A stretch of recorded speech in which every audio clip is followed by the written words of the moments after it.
साझो पहरावा, पत्थर बिजो तारे सके सिंधु ओहो दरिया। अहड़ी मिठी प्यारी अमा नित नेक बाझारी अमा, उन मौता घोरी बन्या सदके बन्या सिंधु।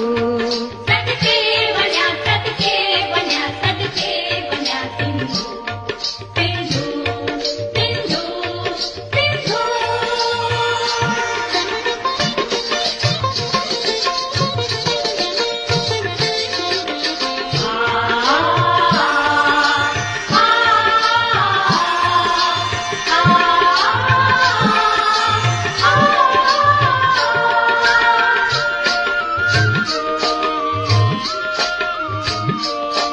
भल भूई खे आबाद कर, मुखे बिमाता शाद कर। भल भूई खे आबाद कर, मुखे बिमाता शाद कर।